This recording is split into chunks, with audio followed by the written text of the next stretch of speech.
I did study butchery in culinary school.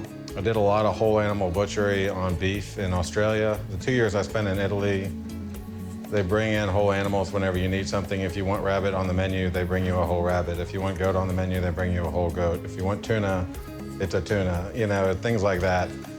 So that's where I got my start, all that experience. It gave me a really good foundation, and that sort of rounded me out before I decided to do it on my own.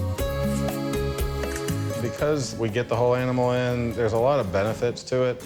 We do specialty cuts. We cut tomahawk ribeyes and bone-in sirloins and 7-bone chuck roasts and things you just don't see anymore.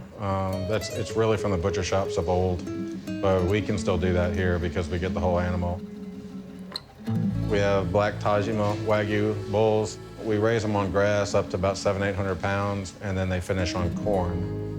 Wagyu mature really slowly. They gain weight at a really gradual rate. That adds to their tenderness, and that's where they really get their marbling and all that stuff. Marbling is all the little flecks of fat that are inside the meat, and the yield grade has a lot to do with the fat that's outside the meat.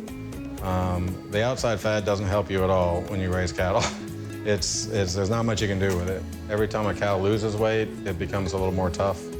So you want them to just gradually gain weight throughout their lives. And Wagyu slowly gain weight, and the quality of the meat is just phenomenal, and the flavor is just hard to beat.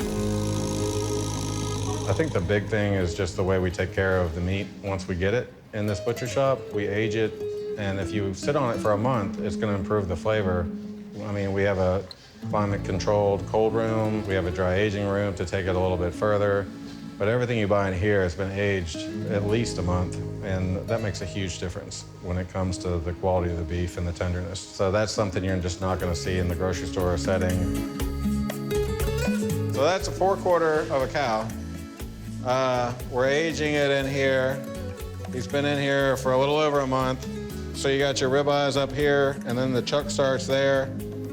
So you can get what you would call a pot roast or something like that in there.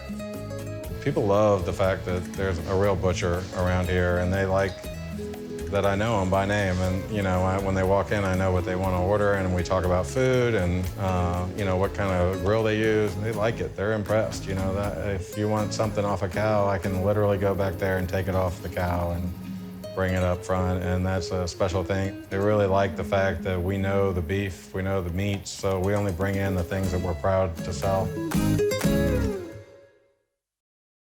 For more Fit to Eat recipes and kitchen tips, subscribe to Mississippi Public Broadcasting.